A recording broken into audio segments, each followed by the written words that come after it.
반갑습니다. 오늘 말씀은 고린도후서 6장 1절에서 10절입니다.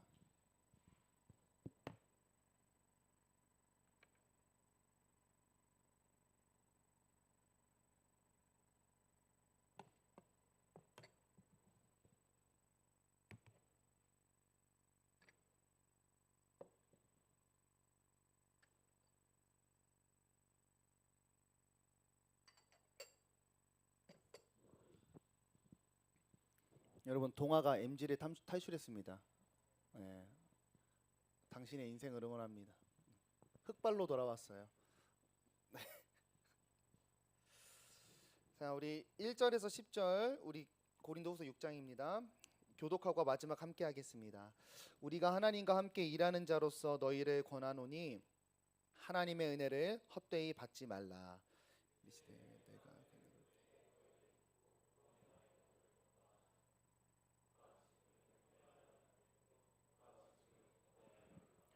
우리가 이 직분이 비방을 받지 않게 하려고 무엇에든지 아무에게도 거리끼지 않게 하고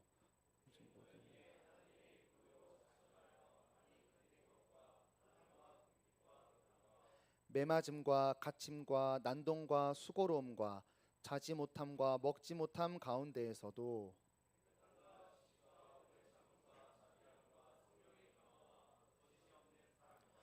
진리의 말씀과 하나님의 능력으로 의의 무기를 좌우에 가지고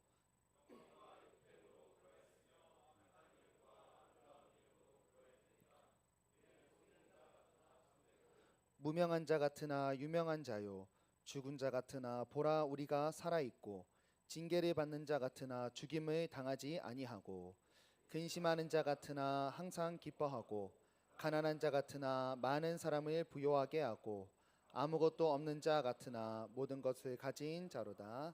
아멘. 저도 지금 늙었지만 대학교 시절이 있었습니다. 네, 20살 때 인천에 격하게 끄덕끄덕 하시는데 네, 20살 때 인천에 살았고 이제 서울에 있는 총신대학교라는 학교를 다녀서 근데 또 인천은 가깝다고 기숙사를 안 줬어요. 그래서 통학을 했습니다. 그래서 이제 2시간 정도 지하철과 버스를 타고 통학을 하는데 그곳에서 많은 것을 배웠습니다. 왜냐하면 제가 타는 지하철은 악명 높은 1호선이었기 때문입니다. 많은 할아버님들과 많은 이제 할머님들의 무례한 것들도 많이 목격하고 진짜 코스프레한 사람도 많이 있고 그리고 진짜 지하철에서 변태야 막 이런 사람도 진짜 많았어요. 뭐 여성분들이 그렇게 실제로 치안 이런 게 많이 일어나기도 했습니다. 거기서 인생을 배웠고 또 자기 개발을 배웠습니다. 그 좁아 터지는 상황 속에서 어떻게든 영어 단어를 외우고 있는 사람들이 있었고 뭐 취미 활동을 하는 사람, 뭐 과제를 하는 사람, 막 여러 가지 사람들을 인간 군상을 보면서 많은 걸 느꼈는데요. 저는 이제 나름 또 신학생이니까 착하게 살려고 이제 군대 가기 전까지 거기서 지냈는데 가면 이제 노숙하시는 분들이 이제 구걸하는 경우가 있어요. 지하철에서 막 돌아다니면서 이렇게 평만 들고 저는 뭐입니다 이러면서 이제 사연을 막 적어 내려가시고 이제 돈을 요청하시는데 제가 이제 또 신학생이고 얼마나 열정이 쩔었겠어요. 이제 돈을 드렸습니다. 당시 식권이 2,500원이었어요. 그런데 제가 1,000원씩 냈거든요. 그래서 2년 동안에 그렇게 1,000원씩 꼬박꼬박 드리면서 갔는데 어느 날 이제 학교 책 풀 때 어떤 목사님이 오셨어요. 노숙자 사역을 하시는 분인데 그분에게 충격적인 이야기 들었습니다. 그분들은 돈을 받으면 그 돈을 가지고 술을 먹는다는 거예요. 다 술을 먹는데요. 그러니까 그 순간 제가 너무 열받았어요. 나 이거 식권 반값 들여가지고 1,000원씩 계속 소위 말하는 헌금을 하면서 또 1,000원을 드리면서 저는 하나님한테 이렇게 얘기했거든요. 하나님, 제가 진짜 제 재산의 반을 드립니다. 2랩돈은 아니고 1랩돈이겠죠? 드렸는데 이게 저분의 삶을 하루를 연장하게 해주시고 정상적인 어떤 사회인으로 설 수 있게끔 힘이 되기를 바랍니다. 막 기도하면서 했는데 그걸로 술을 먹는다고 하니까 기분이 굉장히 오묘했습니다. 그래서 그 다음부터는 제가 여기다가 카스테라를 사고 다녔어요. 그래서 빵을 줬어. 그랬더니 빵은 또 안 받는데 그래가지고 야 내가 2년 동안 단단히 속았다 막 이런 생각을 좀 해서 그래서 노숙자 사역하시는 분들은 옛날에는 돈을 드렸대요. 근데 이제는 음식을 주거나 와서 씻겨주고 교육을 시키거나 이런 사역을 좀 한다고 들었습니다. 그러니까 제가 이렇게 구제라는 행동을 했을 때 제 의도는 배를 채우고 회생하기를 힘써서 어엿한 사회인이 되기를 바랐지만, 또 그렇게 됐을 때에만 제가 했던 구제나 돈이 가치를 갖는 것 같습니다. 그럼 우리도 어쨌든 우리가 누군가에게 선행이나 구제나 또 희생이나 헌신, 투자가 내가 기대하지 않는 방향으로 쓰이게 되는 걸 목격했을 때 굉장히 분노하고 안타까운 마음을 갖게 됩니다. 근데 특별히 어느 때 더 그러냐면, 내가 한 희생이 또 누군가가 이렇게 전한 구제의 내용을 잘 알고 그게 귀할수록 그게 잘못 쓰이면 열받아요. 제가 옛날에 이런 적이 있었어요. 저희 집이 가난했지만 어머니가 마음이 착했어요. 가난한 사람이었으니까 가난한 친구를 사귀었는데, 여자가 아닙니다. 자, 이게 손잡고 이제 잘 돌아다니다가 집에 많이 와서 밥도 먹였어요. 근데 엄마가 막 얘 막 옷 해지고 막 운동화 막 까만 거 보고, 저희 엄마가 가난하지만 또 막 용돈을 줬어. 가서 내일은 꼭 라면 사 먹어 했는데, 얘가 가다가 오락기에서 철권을 하고 있는 걸 제가 목격한 거예요. 너무 화가 나더라고. 아니 우리 엄마도 너무 가난해가지고 아빠랑 더블버리 하면서 그거 얘한테 1,000원 줬는데 밥 먹으라고, 그거 게임을 하는 꼬라지를 보니까 너무 화가 났습니다. 오늘 바울의 자리가 좀 그런 자리거든요. 지금 고린도 교회와 사도권을 가지고 논쟁하고 있어요. 이유는 하나입니다. 넌 복음을 전한다는 사람이, 복음이 기쁜 소식이잖아요. 기쁜 소식을 팔고 갖고 있는 너의 인생이 왜 그 모양이냐? 너가 사도가 맞느냐? 너는 복된 소식이 아니라 악한 소식, 가난해지는 소식, 옥에 가는 소식, 얻어맞는 소식을 갖고 온 거 아니냐? 이러면서 싸우고 있었어요. 그러니까 복음에 대한 바울과 이 고린도 사람들의 이해가 달랐던 거예요. 바울이 이해하는 복음은 내가 복음을 가지면 지금 바울의 모습으로 드러나는 게 맞는데, 그들이 이해하는 복음은 만약에 복음이란 게 있다면 바울의 모양이면 안 되는 거죠. 그러니까 바울이 여기서 화가 나고 답답한 거야. 복음은 그런 게 아닌데, 너네가 생각하는 것처럼 복음은 가지면 너희가 상상하는 그런 일이 발생하는 게 복음이 아닌데, 라면서 안타까운 마음으로 오늘 복음을 설명하고 있습니다. 여러분, 우리도 이런 위치에 놓여 있는 것 같아요. 우리 한국교회 복음이 들어오자마자 진짜 전무후무한 부흥의 역사가 일어났습니다. 유럽에도 미국에도 기독교 역사가 진하게 있다가 부흥기 막 이런 게 있었는데, 우리나라는 선교사님 통해 복음이 들어오자마자 엄청난 부흥을 겪고 세계적으로 또 정치, 경제, 사회적으로 교회가 막강한 힘을 갖고 있었는데, 지금은 어떻게 보면 좀 터부시되고 있고 무시받고 있는 상황이죠. 교회의 그 영광스러웠던 은혜의 체험과 지금의 현실은 또 터부시되어 있는 이 상황, 바울의 모습과 비슷하죠. 우리 청년의 삶도 똑같습니다. 우리도 거절할 수 없고 부인할 수 없이 하나님이 먼저 오시는 은혜 때문에 말씀이 믿기고 또 체험도 하면서 하나님을 가졌지만, 예수가 없는 내 옆에 청년들과 내 삶을 비교했을 때 내 삶은 빛나지 않거든요. 오히려 고민이 하나 더 많아졌습니다. 이런 우리 기독교와 교회를 향해 세상은 질문합니다. 당신네들은 예수, 좋은 소식을 우리에게 전하고 있는데 여러분들은 왜 그렇게 살고 계십니까? 질문했을 때 우리는 보통 두 가지 방향으로 갑니다. 이게 이제 오늘의 전하고 싶은 이야기인데요. 첫 번째는 뭐냐면, 내가 갖고 있는 복음과 또 복음을 갖고 있지만 잘못돼 보이는 내 삶을 내가 해석할 수가 없는 거예요. 그래서 두 가지 해요. 1번 신앙을 비판합니다. 그래, 아니었던 것 같아. 예수를 비판하고 교회 다니지만 교회를 못 믿겠다고 해요. 그 두 번째, 우리가 아주 좀 잘하는 건데, 신앙으로 도망칩니다. 세상이 예수 믿은 내 삶을 비판해요. 그리고 내가 실제로 말씀대로 사는데 힘들기만 해. 근데 기쁜 소식이래. 해석이 안 돼요. 그래서 어디로 가냐? 하나님 원망하는 게 1번이었고 2번은 교회로 와요. 내 삶의 자리 포기합니다. 포기하고 교회로 와서 예배하고 기도하고 말씀 읽고 또 하나님한테 대피소로 도망가요. 근데 또 똑같은 자리 가면 또 그대로 있어요. 교회로 도망치거나 하나님을 부인하는데, 오늘 바울의 말씀 통해서 은혜가 우리한테 왔을 때 은혜가 도대체 뭘 우리에다 갖다 주는지를 좀 알려주고 있는데, 그래서 우리가 은혜를 받고 바울 꼬라지 나는 건 맞아요. 바울이 이렇게 된 거 보니까 우리가 힘든 게 맞긴 맞는데, 그럼 그 은혜가 정확히 무엇을 우리에게 가져다 주고 우리 인생을 어떻게 밝혀나가는지 한번 알아보도록 하겠습니다. 자, 지금 문제는 얘기했어요. 사도권이에요. 너가 사도가 맞냐? 이유는 네가 사두면 이 꼴하지 일리가 없다. 그 이야기인데 오늘 1절에 이제 바울이 이렇게 이야기합니다. 말씀 1절 보시면 우리가 하나님과 함께 일하는 자로서 너에게 권할게. 얘들아, 하나님의 은혜를 헛되이 받지 말라라고 이야기하고 있습니다. 야, 내가 구원받고 세상에서 고난당하고 있는 이 모양을 보고 나보고 가짜라고 하고 있지? 야, 너네 제발, 너네 지금 구원 헛되이 받았어. 다시 얘기하면 너네 구원이 뭔지를 전혀 이해하지 못하고 있다라고 바울이 당당하고 조금은 격양된 어조로 자신을 비판하는 사람들에 대해서 이야기하고 있습니다. 근데 중요한 게 있어요. 바울이 왜 이렇게 당당하게 이야기할 수 있었냐면 2절 때문입니다. 이르시되 내가 은혜 베풀 때에 너에게 듣고 구원의 날에 너를 도왔다 하였으니, 여기까지 이사야의 예언되었던 메시지를 바울이 인용하거든요. 야, 구약의 이사야 때 우리가 지금 가진 복음에 대해서 예언한 내용이 있어. 그걸 보면 내가 복음을 갖고 이런 모양으로 있는 게 맞거든, 내가 보여줄게 하면서 이사야로 우리를 데려가는 거예요. 이사야 한번 이 인용이 나온 거 풀 문장을 한번 보도록 하겠습니다. 한번 같이 읽어볼까요? 시작. 여호와께서 이같이 이르시되 은혜의 때에 내가 내게 응답하였고 구원의 날에 내가 너를 도왔도다. 내가 장차 너를 보호하여 너를 언약으로 삼으며 나라를 일으켜 그 황무하였던 땅을 기업으로 상속하게 하리라.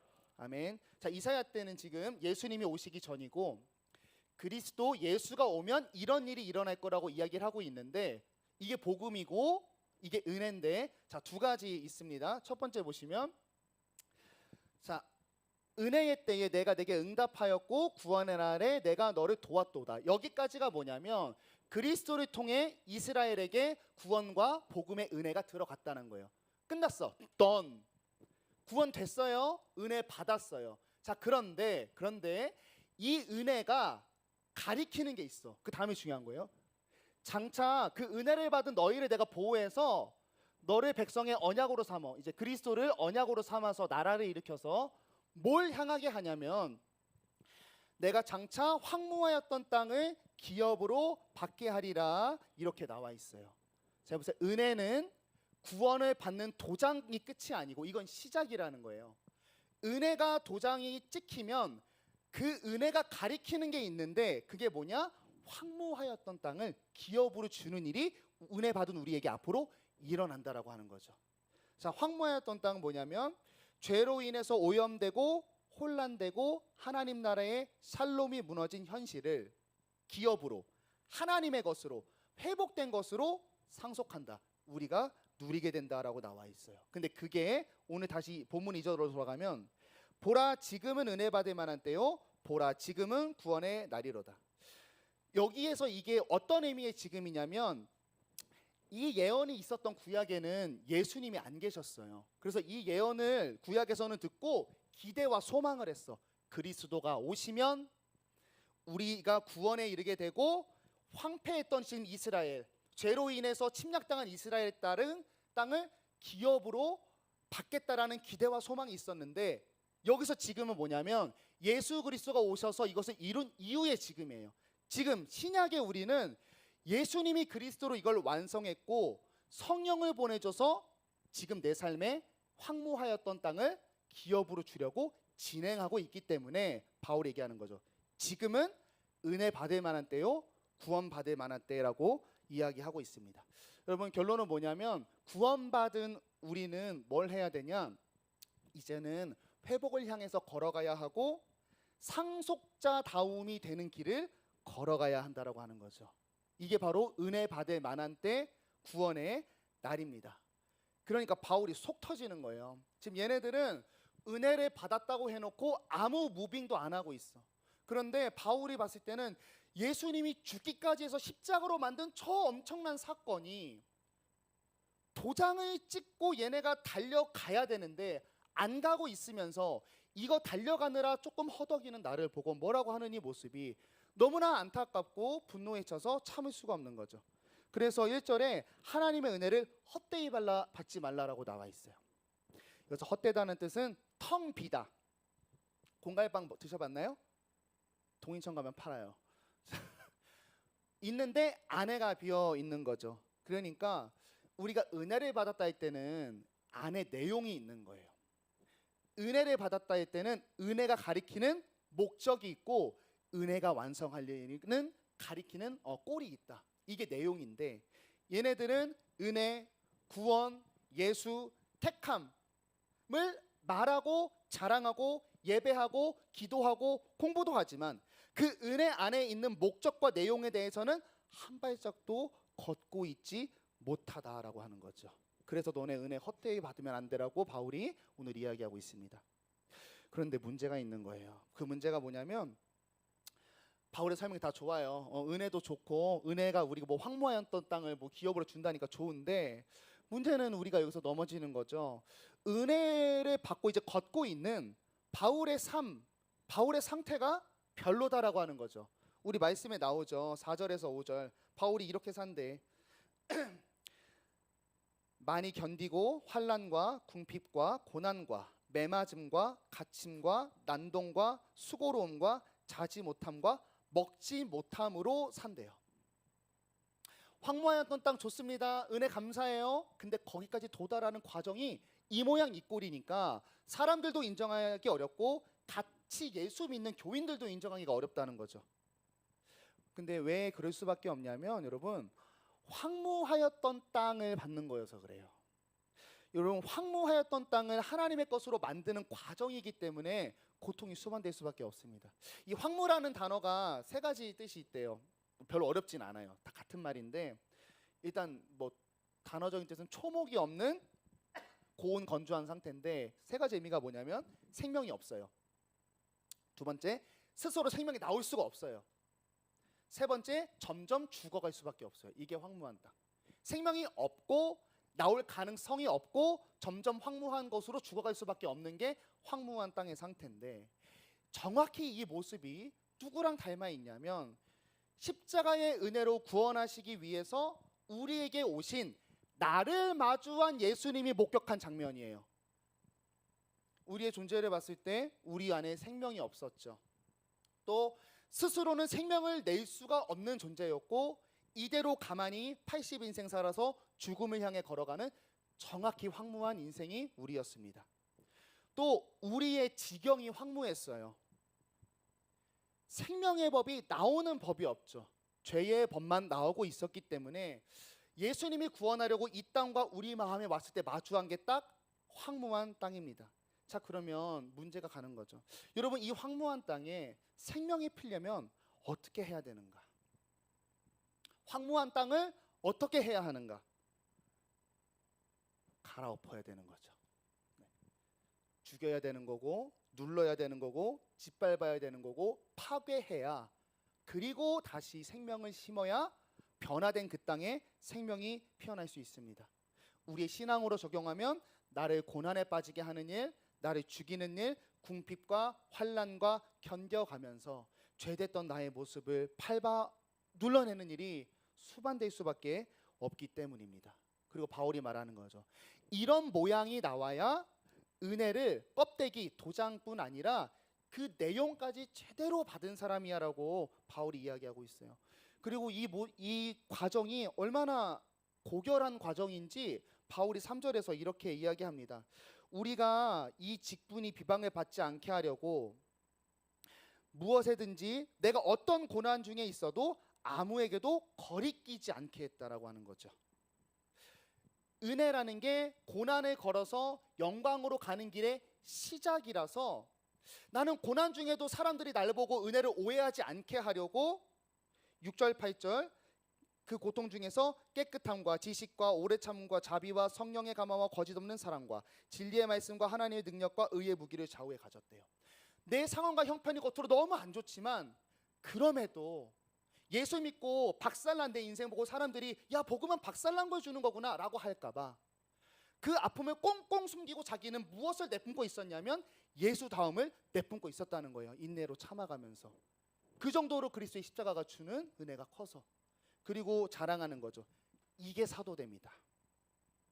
예수 믿고 겉모양이 화려해지는 게 아니라 예수 믿고 당연히 찾아오는 아픔을 겪으며 그럼에도 그 속에서 예수를 바라기 위해 생명을 내고 있는 이 안간힘을 쓰는 나의 모습, 이게 정말 은혜를 받은 자고 나의 사도됨이다 라고 이야기하고 있어요. 그런데 문제는 이들은 겉에는 보이는데 안에는 보이지가 않는 거죠. 4절에서 5절까지만 그들의 눈에는 보입니다. 왜냐하면 은혜를 겉으로만 받았기 때문이죠. 그래서 죽어가는 겉모습 뒤에 피어나는 영광스러운 모습들이 하나도 보이지 않고 바울의 겉모습을 보며 비판하고 잘못됐다라고 이야기하고 있습니다. 여러분, 우리도 모습이 이와 비슷할 수가 있습니다. 우리도 은혜를 받았죠. 은혜를 받아서 이곳에 있습니다. 은혜에 속한 놀라운 시작을 선물로 받았어요. 은혜에 속했다는 건 무슨 의미냐면 전적으로 하나님 편에서 시작한 일이라는 점에서 은혜예요. 예를 들어서 예배라는 게 있죠. 예배 우리가 하는 게 아니라 하나님이 하신 일에 대한 반응이 예배거든요. 하나님의 은혜로 시작된 일입니다. 기도도 하나님이 존재하고 듣고 있기 때문에 우리가 할 수 있는 거예요. 말씀도 그분이 자신을 계시했기 때문에 우리가 읽어낼 수 있는 거고, 교회도 그리스도께서 머리가 되어 주시기 때문에 우리가 한 그리스도 안에서 모여 있는 거고, 우리가 이제 목장 가서 나눔하시죠. 나눔도 하나님의 완벽한 지혜로 묶어놨기 때문에 우리가 시작되는 거거든요. 우리는 은혜를 받았어요. 확실한 은혜. 이 적어도 제가 말씀드린 5개를 갖고 있는데, 그럼 이제 질문이죠. 오늘 6장 1절의 질문을 우리한테 하는 거예요. 야 민규야, 너 그렇게 은혜를 갖고 있는데 너 은혜를 헛되이 받고 있니? 아니면 은혜를 그 목적과 내용대로 받고 있니? 하는 질문입니다. 다시 말씀드리면, 은혜로 받은 내용들을 향하여 걸어가고 있는가? 은혜로 받은 내용이 지시하는 곳을 향해 나는 이 문 밖을 나갔을 때 한 발자국씩 걸어가고 있는가 하는 거죠.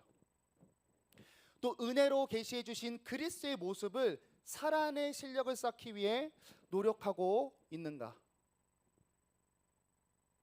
은혜로 보이신 장차 약속한 하나님의 나라 묘사 많이 하잖아요. 그거를 나의 삶과 내 주변의 사람들에게 구현하기 위해서 내가 노력하고 있는가 하는 것을 바울이 우리에게 질문하고 있습니다.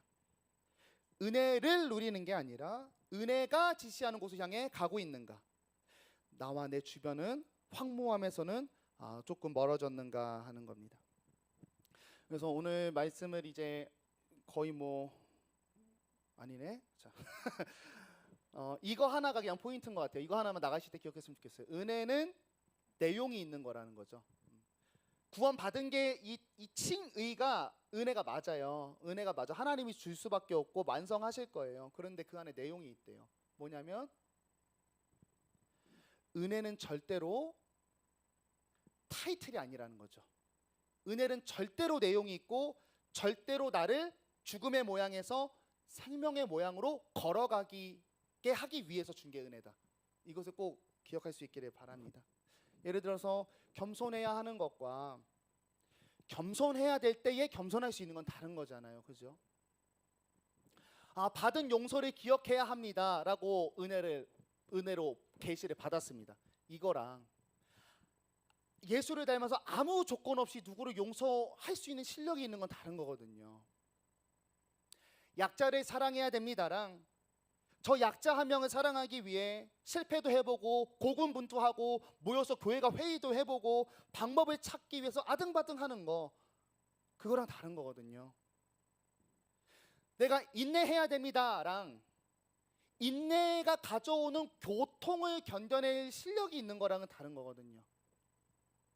내가 누군가를 섬겨야 합니다라는 것을 듣는 것과 그 사람을 높이기 위해서 내가 얼마나 낮아져야 되는지를 알고 그렇게 될 실력이 있는 거랑은 완전 다른 거거든요.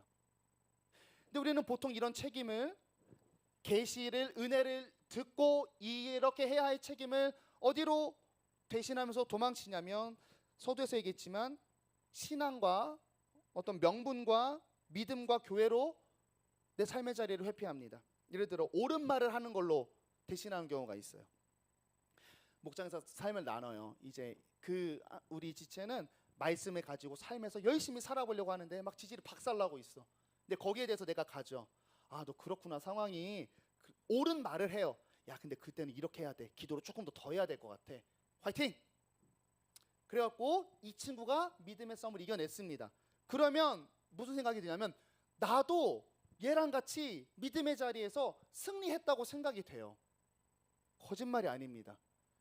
나도 저 믿음의 자리를 고민해 봤고 믿음의 자리를 이긴 경험이 있다고 착각하게 만들죠. 그러나 당신은 단 한 발자국도 걷지 않았습니다라는 걸 기억해야 됩니다. 이렇게 도망가죠. 또 두 번째는 명분을 대면서 도망갑니다. 아, 나는 지금 믿음을 행동할 때가 아니라 난 지금 믿음을 듣고 배워야 할 때예요. 그러면서 무슨 생각하냐면 믿음을 듣고 배우다 보면 나중에는 결국에는 언젠가는 하나님이 완성할 거라고 생각하죠. 그런데 절대 아니죠.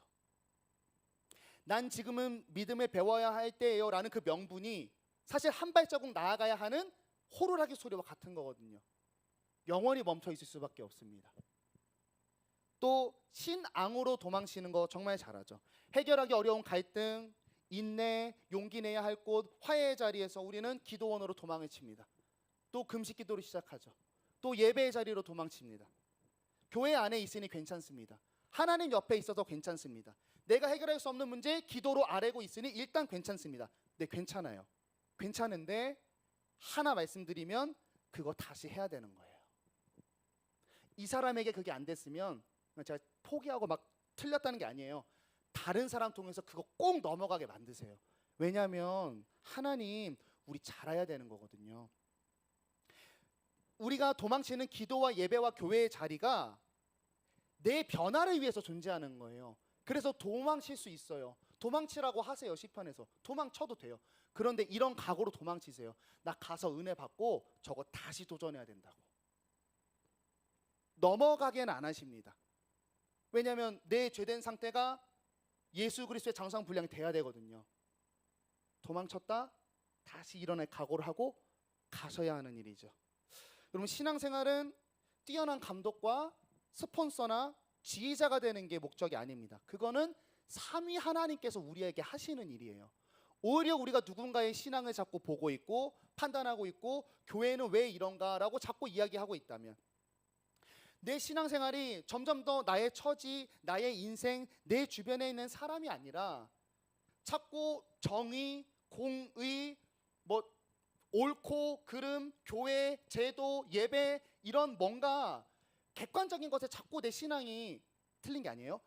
근데 이게 없이 여기로 자꾸 빠져만 간다면 우리는 선수가 돼야 되는데 감독 대신 하나님의 명령을 받고 근육을 기르고 넘어지고 근육이 찢겨지고 붙으면서 선수가 돼야 되거든요. 자꾸 감독의 자리에 올라가려고 하는 거죠. 그리고 내 시선이 점점 내가 아니라 이런 곳으로 돌아간다면 하나님하고 한번 기도를 해보세요. 뭐가 있어요. 분명히 해결되지 않은 내가 풀어내야 할 뭔가가 분명히 있습니다. 그리고 진짜 실력 있는 사람은요, 누가 이렇게 얘기할 때 판단하기가 굉장히 어려워요. 왜냐하면 막 누가 인내하는 상황을 공유했어. 근데 나는 인내를 해본 적이 없어. 이 친구보다는 뭐 적던지 크던지 상관없어요. 그런데 그거 한번 같이 걸어보고 경험한 사람이면 어떤 상황에서 그 예수를 아주 조금만 흉내내고 닮아가는 일이 얼마나 나의 많은 것을 박살내야지 할 수 있는지를 알고 있기 때문에 그 고통을 듣잖아요. 그러면 너무 응원하고 싶어. 거기서 야, 너 그래도 믿음으로 해야지, 기도로 해야지. 맞는 말이에요. 할 수 있어요. 그거 몰라서 안 할까? 교회 가면 할 수 있어요. 너무 응원하고 싶어지지. 그것을 판단하고 싶어지진 않습니다. 그래서 말씀 묵상하면서 우리가 부족한 게 뭘까? 저도 그렇고 제가 보니까 실패를 두려워하는 것 같아요. 인생에서는 우리가 실패를 두려워하지 않아요. 비교적.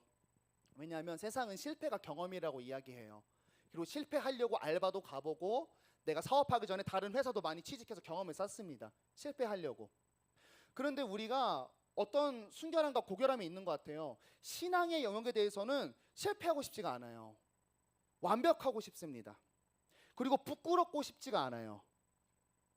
왜 그런가 생각해 보니까 세상에서의 실패는 경험인데 신앙에서 실패하는 건 내 존재의 스크래치 긁는 일이거든요. 다 성품과 관련된 일이에요. 그래서 우리는 어느 정도 가면을 쓰고 신앙생활을 하는 것 같아요. 그래서 실패할 만한 신앙의 도전이 오면 누구도 비난할 수 없는 어디로 가냐면 교회로 도망가는 거야. 그럼 욕 안 하거든요. 아, 나 힘들어서 교회 갔구나, 민규. 참 대단하다. 그런데 그러면 실력은 쌓이지 않는다. 많은 신앙의 인물들이 있어요. 우리가 그들이 존경하지만 솔직히 손을 얹고 얘기했을 때 깨끗함과 정결함이라는 관점에 의해서 다윗과 나를 비교했을 때 그냥 겉으로 드러나는 거 봤을 때 다윗이 더 더럽죠. 그런데 우리는 다윗을 존경합니다. 왜냐하면 실패했기 때문이고, 왜냐하면 실력이 있기 때문이죠. 실패는 그 사람의 위대함을 깎아먹지 않아요. 그러나 실력은 그 사람의 위대함을 증명합니다. 신앙 안에서는 말이죠. 그래서 우리가 왜 못 닿을까 고민해보면 신앙적으로 실패하는 게 너무 두려운 것 같아요. 근데 오늘 말씀은 신앙의 길을 걷고 실패하라고 하는 거죠. 그래서 존재론적으로 황폐한 내가 무너져야, 그리고 실패와 무너짐에 비로소 하나님이 영광을 올려놓으신다라고 하는 거예요. 그 내용이 오늘 말씀의 마지막 우리 성도의 노래 후렴과 같은 거죠. 속이는 자 같으나 참되고, 무명한 자 같으나 유명한 자고, 징계를 받는 자 같으나 죽임을 당하지 않고, 근심하는 자 같으나 기뻐하고, 기타 등등의 이야기죠. 세상에서 이렇게 무너진 모양이 됐을 때 하나님은 내 안에 영광을 심기 시작한다라고 하는 일입니다. 제가 이제 말씀 마칠 텐데요. 저도 이제 오랜 사역을 해보고, 특별히 이제 오랜 사역 경험도 없는데 청소년들하고 많이 지내다 보니까 저에게 맡겨주신 많은 영혼들이 있었고, 또 많은 영혼들의 우리 아이들의 실패담과 또 발버둥을 많이 들어왔습니다. 나는 또 꼴의 어른이고 목사라고 그에 대해서 그 사건에 대한 성경적인 관점과 또 소위 어른적인 경험의 이야기, 또 사회적인 면을 반영해서 조언을 해줬죠. 그리고 우리 애들은 얼마나 또 목사라고 그 순종하는지, 순종해서 실패하고 고민하는 자리에서 제 말을 듣고 더 박살나죠. 가서 더 자존심 구기죠. 가서 더 무너지죠. 가서 더 머리 숙이죠. 가서 더 숙이고 가서 더 견뎌냈습니다. 그리고 그 실패의 끝에서 한 달 정도가 지나면 항상 찾아와서 저마다의 깨달음과 성장의 모습을 갖고 저에게 감사와 존경을 표현했습니다. 굉장히 많이 제가 경험한 일이죠. 그런데 제가 아까 했던 이야기가 저에게 발생했어요. 나는 이 친구들에게 조언을 했을 뿐인데 나도 왠지 이 친구들과 같이 그 길을 넘어온 사람처럼 승리감에 너무 도취되어 있는 거예요. 솔직히 목사가 당한 시험이 뭐가 있을까요? 성도들이 다 존경해주지, 사랑해주지, 주변 사람 다 믿는 사람이지, 시험될 게 없거든요. 그런데 그 시험들에 대해서 내가 몇 마디 해준 것 때문에 나는 엄청난 시험을 견뎌낸 것 같은 사람이 되고 있었어요. 이 저의 모습을 하나님이 어떻게 깨닫게 하고 쳐버리냐면, 저에게 이제 인생에 큰 두 번의 어려움이 있었습니다. 어떤 이제 친구와의 관계 문제가 하나 있었고 목사가 되고, 두 번째는 이제 공황장애가 갑자기 와가지고 설교를 할 수 없는 상태가 된 거죠. 그런데 이 상황에서 진짜 무슨 습자지처럼 구겨지고 무너지는 저를 발견했어요. 그냥 그 질병 하나 왔다고 그냥 박살나서 무기력해져 있는 내 모습을 보고, 친구에게 쓴소리 몇 번 듣고 설득하다 안 됐다고 나는 무슨 하나님이 잘못 만들었고 목사로 자격도 없는데 부르셨다라고 너무나 쉽게 하나님을 원망하고 제 자신을 비판하는 저를 발견하다가 기도하는데 하나님이 제가 조언해줬던 애들을 하나씩 이렇게 떠오르게 하시는 거예요. 그리고 저는 깨달았습니다. 하나님의 방법은 실패하고 무너지고 좌절한 다음에 그 위에 영광을 세우시는 것 같다는 것을 깨달았어요. 그런데 성경을 보니까 또 그렇더라고요. 아브라함이 그랬습니다. 야곱이 그랬고, 요셉이 그랬고, 다윗이 그랬고, 제자들이 그랬고, 심지어 십자가의 모양도 세상에게는 지는 모양이었지만 그 뒤에 부활의 영광과 생명의 면류관이 있었지요. 여러분, 가르치는 걸로, 아는 걸로, 간접 경험으로는 결코 성장하지 않습니다. 왜냐하면 신앙은 존재의 영역이기 때문입니다. 사랑하는 여러분, 이제 우린 은혜 받은 거예요, 그죠? 네, 은혜 받아서 지금 예배가 되고 있거든요. 근데 우리가 은혜를 헛되이 받지 않고 은혜 안에 남겨진 내용까지 우리가 다 온전하게 받을 수 있기를 바랍니다. 우리에게 주신 구원이라는 도장과 예배라는 은혜, 목장원이라는 은혜, 찬양이라는 은혜는 내가 힘들 때 도망가는 대피소로만 주신 게 아니에요. 거기서 힘을 얻어서 문 밖을 나가 걸어가라고 주신 게 은혜에 담긴 내용입니다. 그래서 이제 우리가 예배 끝날 때마다 이쪽 문을 나갈 때 이런 마음이면 안 돼. 난 오늘도 그리스도인으로서 의무를 다했다. 이젠 삶으로 가자가 아니라 난 오늘도 임무를 받았어 라고 하고 이 문을 벅차고 나가셔서 은혜가 가리키고 있는 삶을 걸어나가실 수 있기를 바랍니다. 여러분, 싸워내셔야 됩니다. 버텨내야 할 상황, 싸워야 할 상황, 사랑해야 될 상황, 용서해야 될 상황, 인내해야 할 상황, 싸워야 돼요. 대신할 수 없고 도망가면 또 부딪혀야 되고 넘지 않으면 잘할 수가 없습니다. 여러분만의 싸움을 꼭 하시기를 바랍니다. 근데 이거 할 때 같은 믿는 사람들끼리 비판할 때 있어요. 야, 민규야, 너 그럴 때는 그래도 끝까지 가져갔어야지. 너 그래도 그때는 하나님 찾더라도 갔어야지. 선의의 거짓말을 했어라도 돌아갔어야지. 그런데 여러분, 이걸 기억하세요. 목적지는 다 그리스도의 장성한 분량이지만 개개인의 시작이 달라서 거기까지 가는 신앙의 길이 다 달라요. 다 달라요. 그래서 성령님이 우리 안에 한 명씩 다 있는 거예요. 그래서 내가 마주한 이 믿음의 싸움 앞에서 같이 믿는 자가 이게 잘못되었다라고 비판한다고 해도 여러분 주눅 들지 마십시오. 싸워 나가세요. 여러분의 싸움 성령 하나님과 사탄 마귀 앞에서 이겨내면 되는 일이죠. 싸워 나가시고, 두 번째로는 혹시 그런 싸움 하시다 무너지신 분 계시면 괜찮습니다. 다시 일어나면 돼요. 다시 다른 자리에서 다른 사람에게 다른 것들로 싸우시고 이것을 기억하면서 소망을 갖기를 바랍니다. 절대로 신앙은 황폐한 땅에 샬롬을 세우는 거기 때문에 내가 도전하다 무너진 그 실패의 자리가 하나님의 영광이 피어나는 곳이라는 확신을 가지고 무너지셨어도 다시 싸울 수 있기를 바랍니다. 그리고 물어봤으면 좋겠어요. 하나님, 나 무너지게 했는데 자신감 없는데 말씀드리니까 또 싸우라네. 갈 건데 무너짐 속에는 반드시 영광이 있어요. 하나님, 나 이거 무너뜨렸는데 나에게 뭘 깨닫게 해주시려고 할까요? 혹은 이 사람에게 무너졌어요. 다른 사람에게 시작했어요. 잘했어요. 잘하고 이걸 확인하세요. 내가 저 때보다 지금 달라진 실력은 무엇인가? 그런 나의 영광됨을 또 확인을 해야 돼. 싸우기도 해야 되지만 영광됨과 잘함을 확인하면서 나아가기를 바랍니다.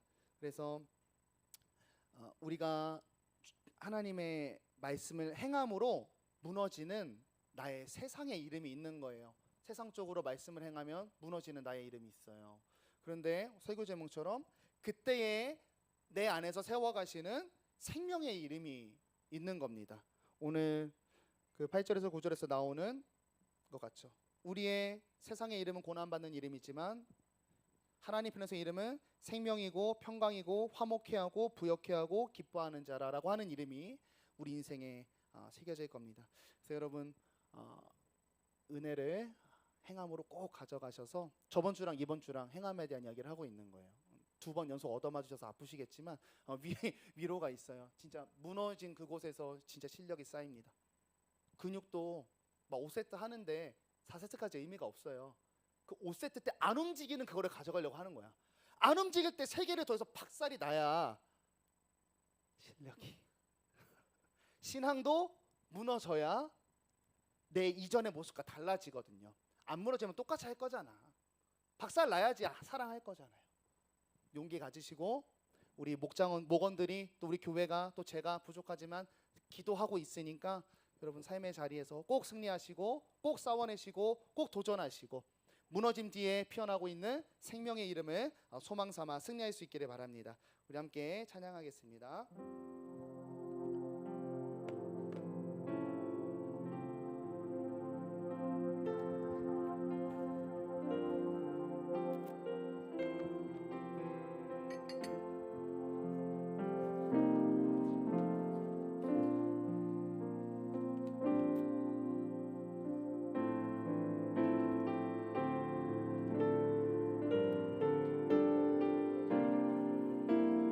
가사 생각하면서 노래하겠습니다.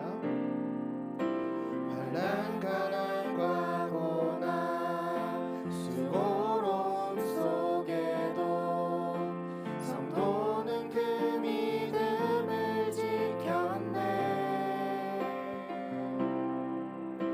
주를 섬기는 일에 자신을 다 드리며 진리의 말씀과 성령으로 그 길을 걸었네. 그리스도 안에서 새롭게 하시고 그리스도로 인하여 자유케 되었네.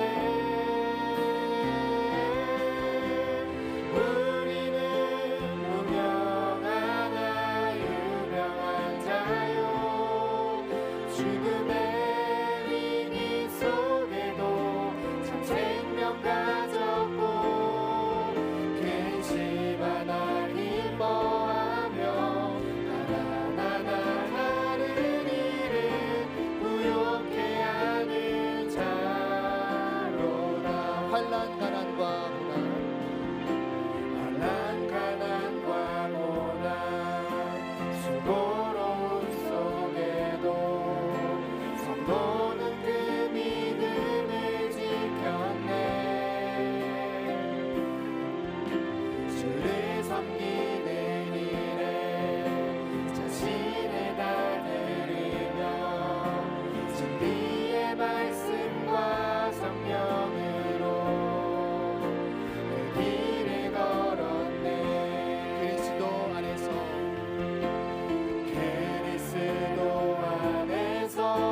새롭게 하시고 아멘. 그리스도로 인하여 자유케 되었네. 우리는 무명하나 유명한 자요 죽음의 위기 속에도 참 생명 가졌고 근심하나 기뻐하며 하나하나 하는 일을 부욕해. 여러분 삶의 버거운 자리를 향하여 고백합니다. 우리는 무명하나 유명한 자요 죽음의 위기 속에도 참 생명 가졌고 근심하나 기뻐하며 하나하나 하는 일을 부욕해 하는. 여러분 용기가 필요한 삶의 자리를 향하여 고백합니다. 우리는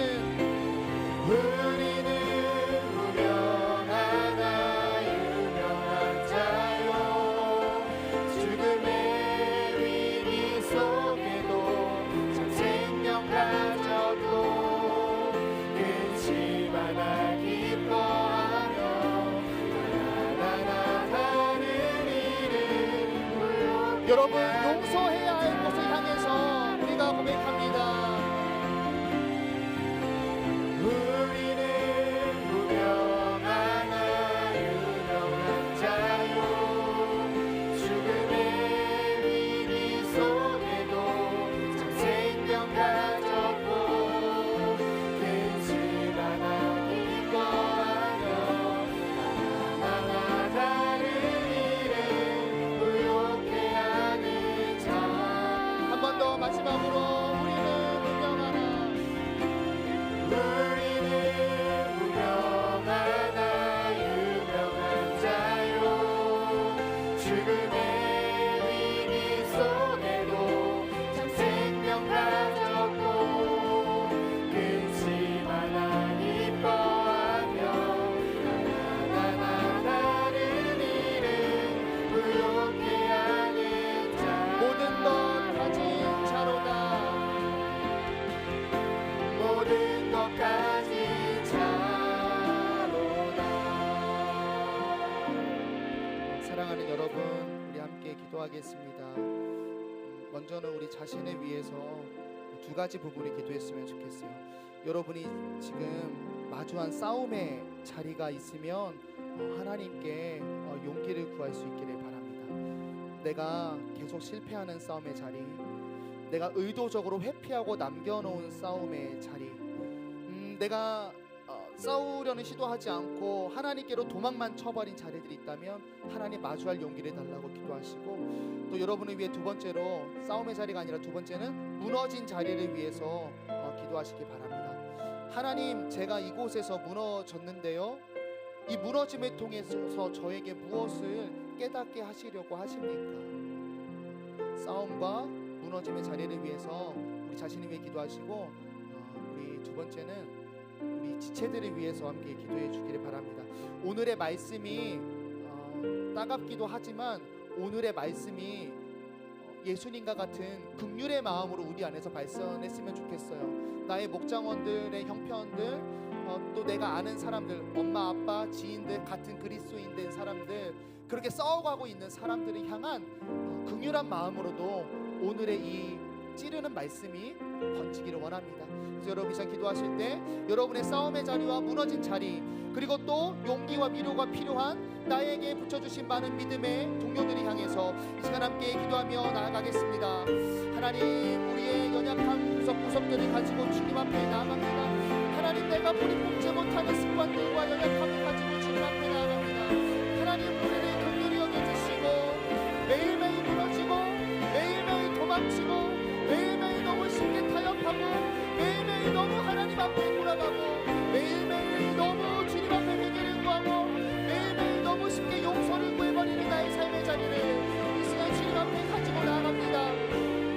하나님, 나는 싸워본 적이 있습니까? 하나님, 나는 다퉈본 적이 있습니까? 죽기까지 버텨본 적이 있습니까? 무너져도 일어난 적이 있습니까? 이 일을 위하여 나의 재정과 헌신과 땀과 아버지의 사회적인 역량들이 내려오는 적이 있습니까? 하나님, 내가 싸우지 못한 나의 믿음의 자리를 주님께 가지고 나아가오니 하나님, 이곳으로부터 나를 승리하게 하여 주시옵소서. 음란의 문제와 중독의 문제와 아버지 하나님 용서의 문제와 사랑의 문제와 무너짐의 자리와 분노의 자리와 화해하지 못하는 자리와 인내의 자리와 아버지 구제의 자리와 열정의 자리를 가지고 나아갑니다. 하나님, 승리하게 하여 주시옵소서. 우리 귀한 청년들 끝까지 싸워서 하나님께서 주시는 칭찬과 명령을 이루게 하여 주시옵소서. 하나님, 또 나의 실패의 자리를 또 가지고 주님 앞에 나아갑니다. 하나님께서 말씀하여 주시옵소서. 고난과 실패 가운데 영광을 베푸시는 주님을 의지합니다. 하나님의 은혜와 영광을 베푸소서.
하나님, 감사합니다. 오늘의 말씀이 저희를 나아가게 하시고 또 오늘의 말씀이 나와 같은 자리에 있는 지체들을 생각나게 하시니 감사합니다. 하나님, 하나님께서 저희에게 오신 것은 예수 그리스도께서 죽기까지 하시면서 저에게 베푼 십자가의 은혜는 단지 그 한 번의 영적인 황홀감과 한 번에 구원받았다라고 하는 도장과 확신이 아니라 그렇게 자격과 존재를 바꿔내시고 그리스도의 아름답고 영광스럽고 장성한 분량까지 나아가게 하는 그런 은혜임을 배웠습니다. 하나님, 어려울지라도 이 길을 걷게 하시고 그리하여 황폐해진 땅을 하나님의 나라의 모양으로 기업으로 상속받는 삶의 복을 우리의 인생에서 누릴 수 있도록 귀한 청년들에게 힘을 더하여 주시고 은혜를 더하여 주시옵소서. 예수님의 이름으로 기도드렸습니다. 아멘. 우리 예물 드리겠습니다.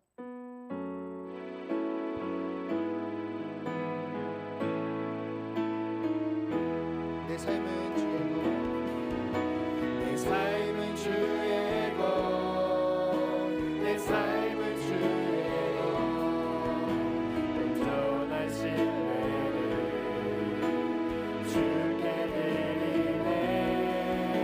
보이지 않아도 믿음으로 걷네. 주 영광 바라보며 주만 따르네. 하나님, 저희를 자녀 삼으신 그 순간부터 주님 앞에서는 그날까지의 모든 인생이, 또 그 전의 인생까지도 하나님의 것이었고 하나님의 것이며 하나님의 것이 될 것을 신뢰함으로 오늘 예물을 드렸습니다. 주님께서 기쁘게 흠양하여 주시며 이 귀한 예물이 나를 빚어가고 우리 교회를 빚어가고 하나님의 나라를 세우는 일에 귀하게 쓰임받게 하여 주시옵소서. 예수님의 이름으로 기도드렸습니다. 아멘.